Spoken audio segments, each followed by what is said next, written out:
First of all, welcome back, all my fellow and new subscribers alike. Second, big shout out to Empire Arcadia. If you have not already, go and check out his channel and subscribe, because he has been doing nothing but stating the facts, keep them to a minimal, unbiased opinion towards and defending Vegeta. And he does not hate Kakarot. Much like myself, deep down I do not hate or despise Kakarot. What I have a problem with, same as him, are these Kakarot tards that make me dislike Kakarot. And these so-called fuck super tubers who either cater towards the Kakarot tards,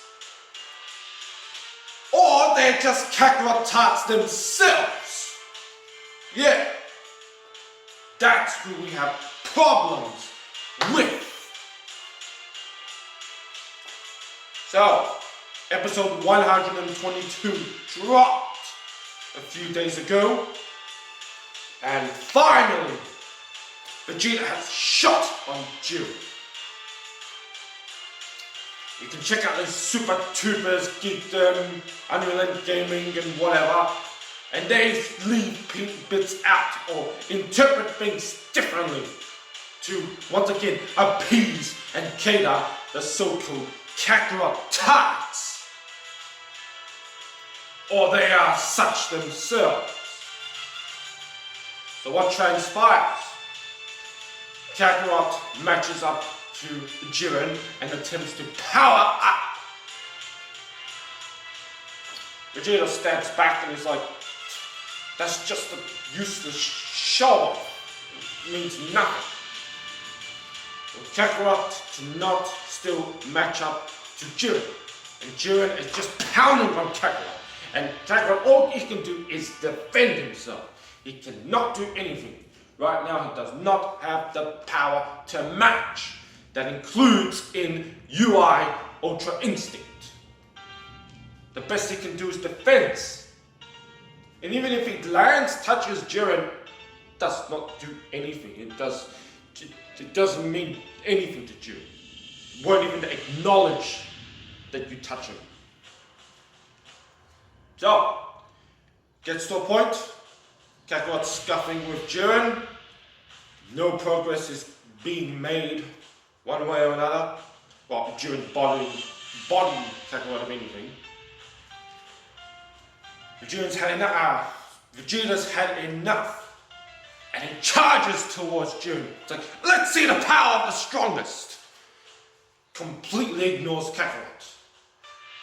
So this episode, oh god, reminiscent of the Cell Saga. You see sparks and specks of the old Vegeta. He's still in there. Just he has a softer side because of his family and all that. He's more of a hero now. You know, not so much of an anti-hero like the days of Z, right? Of course. And no time for freaking petty, smirky, snarly remarks, to Kakarot.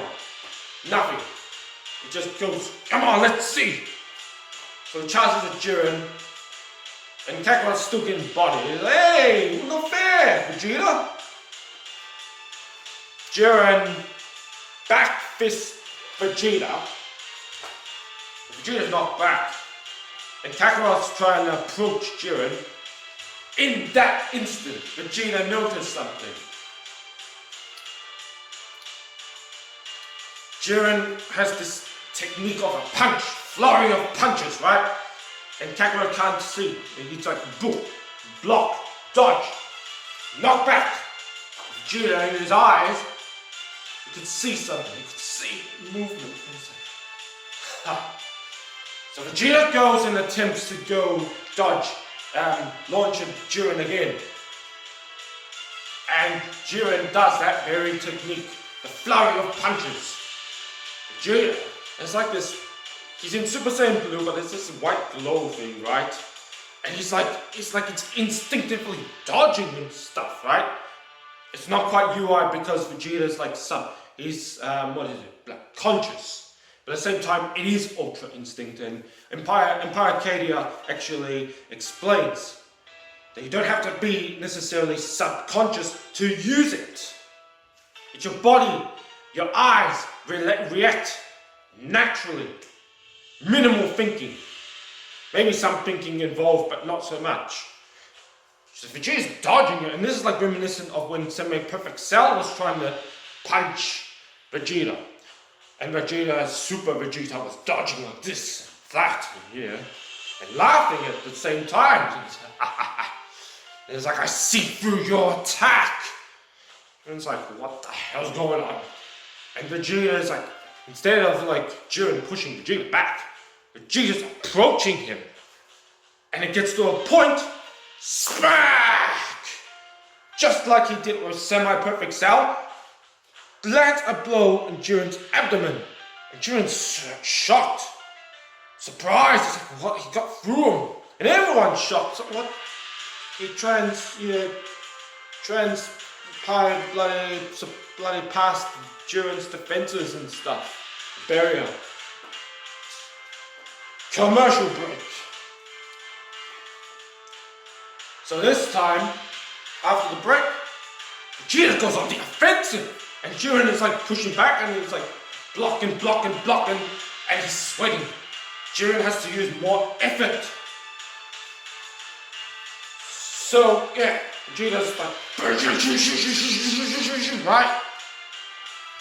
And he lands another blow. It's off screen. Jiren's pushed back, so he's sliding like on the ground, on the freaking floor. And then at one point, Jiren goes for an attack. Vegeta teleports behind him, right? And then kicks him. Kicks Jiren in the abdomen again. And then it's like, you know, what's wrong, Jiren? You were much stronger and faster when you were fighting Kakarot. Now, this could be subjective, ambiguous. Was Vegeta referring to Kakarot when Kakarot was like Kaioken? Super Saiyan Blue Kaioken? Or UI? But this strikes a nerve on Jiren. Jiren's pissed. He's like, what did you just say? And he does a pull! He does hits on Vegeta then. And then Vegeta's sent flying up and down all over the place. And then Jiren does that sun attack. I call it sun attack. He previously used it on legendary Berserker Kale to knock her out of her Berserker form. And Kakarot, UI, the final attempt at Jiren, he struck Kakarot out of the form, end of the battle. And if I'm not, correct me if I'm mistaken, Hit was actually eliminated by that very technique or attack at the end. This time, almost point blank range, Jiren launches an attack and Vegeta sent plummeting, flying through the frickin' across the screen. Everyone's thinking bloody shocked and Krillin's like, Vegeta! And then it's like, Master Roshi's like, this is bad! And Kakarot's like, a lot of times in the episode, it's like, Vegeta! Vegeta! Actually, point to Kakarot. Jiren was gonna launch that attack at one point at Vegeta again when he was knocking him back before Vegeta got the upper hand on him temporarily.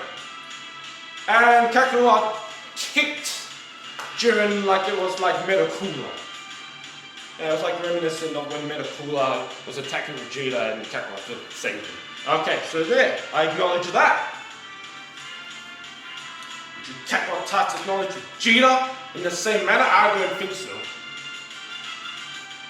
No, so, flying back across the screen, and you'd think, oh, this is it, it's the end.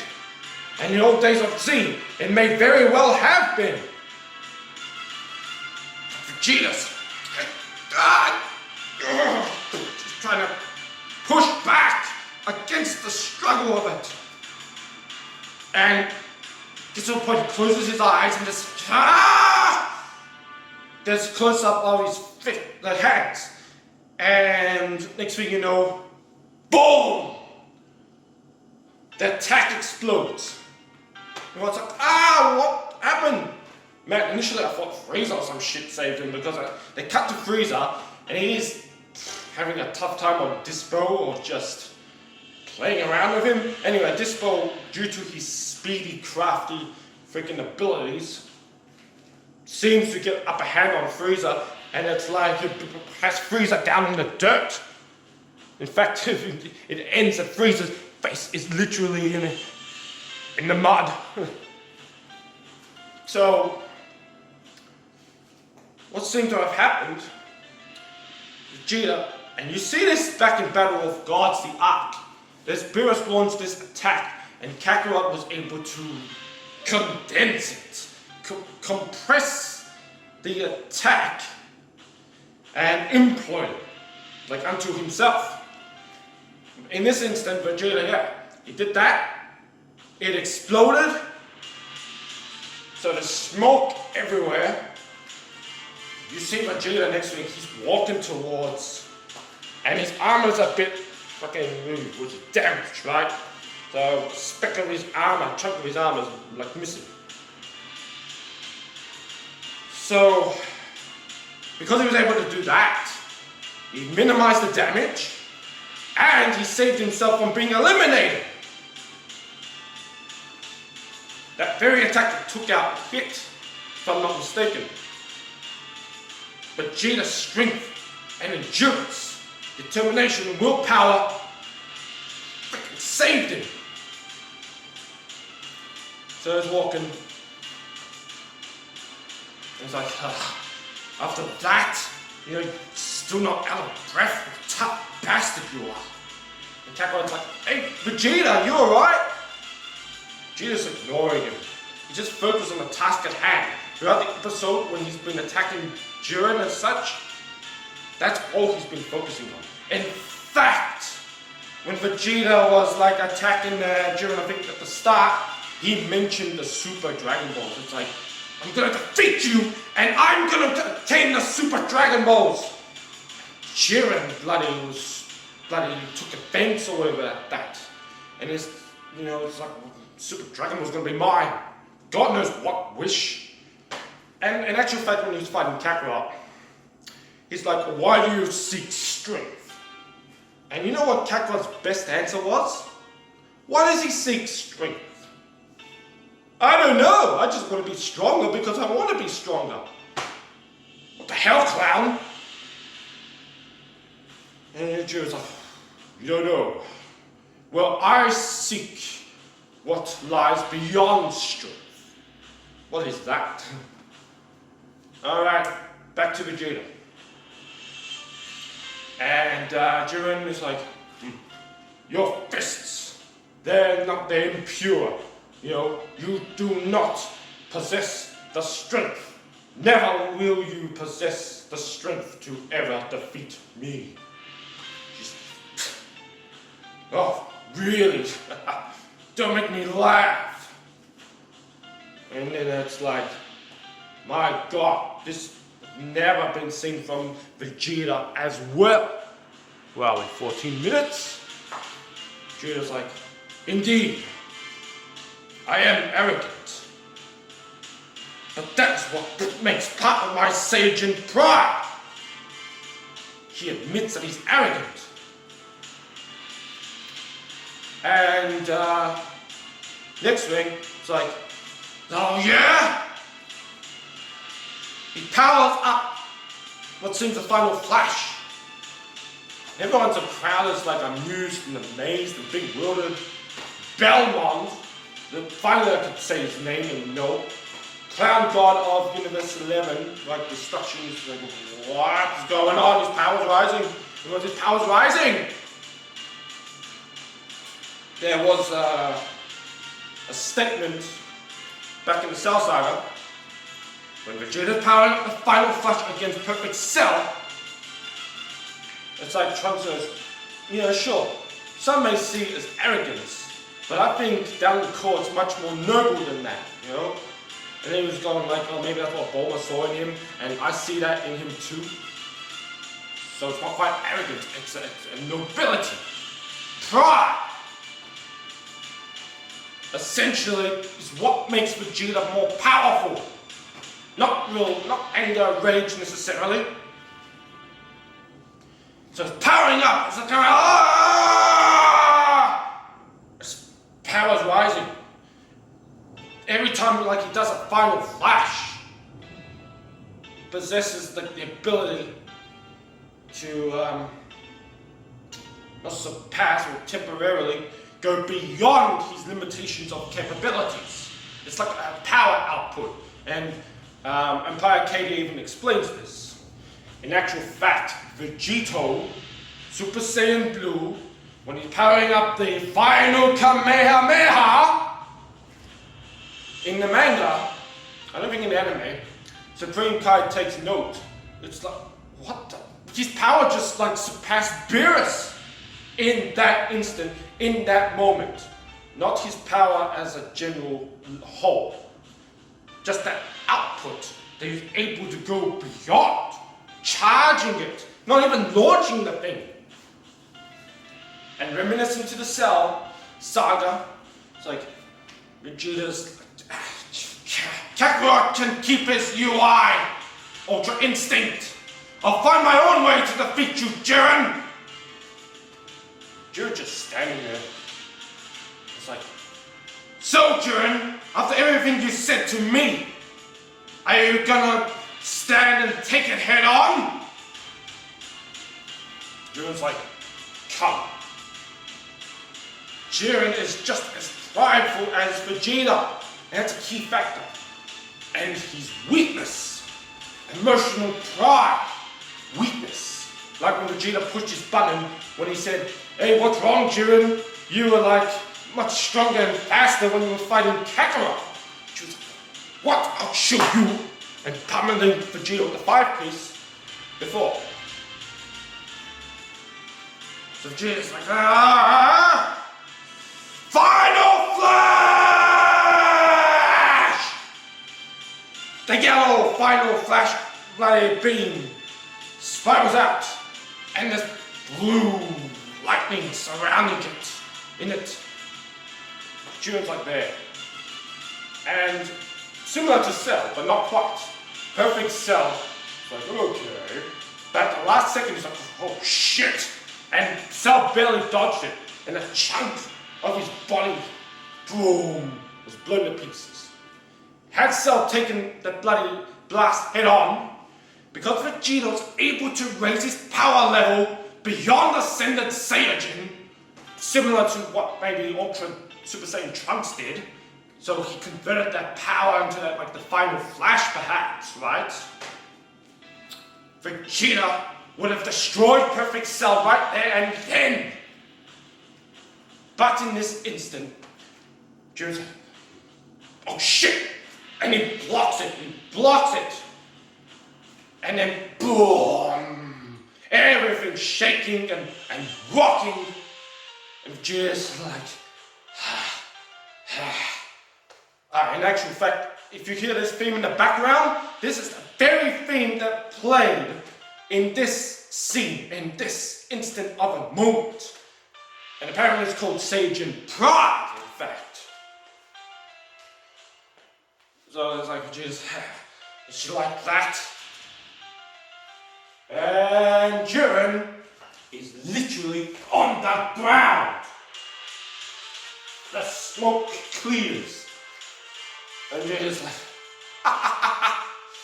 like reminiscent to when he hit Perfect Cell.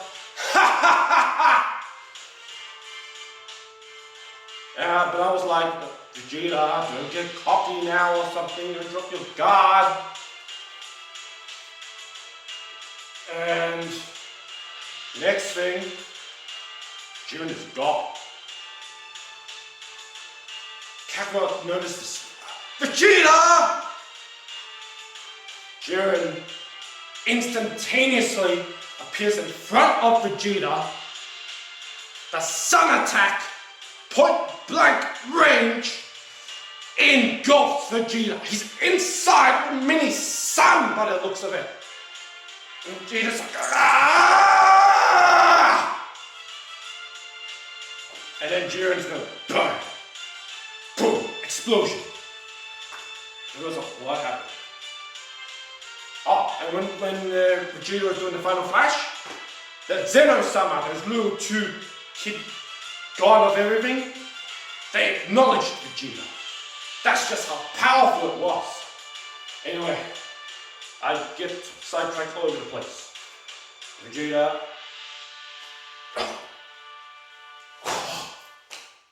On the ground. Great eyes. Now, this does not prelude to anything. Does not indicate UI. It just means, and they've used this before in Dragon Ball Super, a character is close to death, near death. In actual fact, when Hit killed Kakarot, for not that long, because Kakarot got lucky with that beam that shot up in the sky, Kakarot's eyes were great. Gohan, when Frieza struck a chord with him, almost killed him, grey eyes. They've been using this on Dragon Ball Super in any characters, maybe under a particular Saiyajins, in 21 minutes. Close to death, they have the grey eyes. And that's literally how the episode ends. Vegeta on the ground, unconscious, but he's and Frieza face down in the dirt, in the mud, a literal cliffhanger. Kakarot on his knees, in fact. That's the best he could do, he's just on his knees.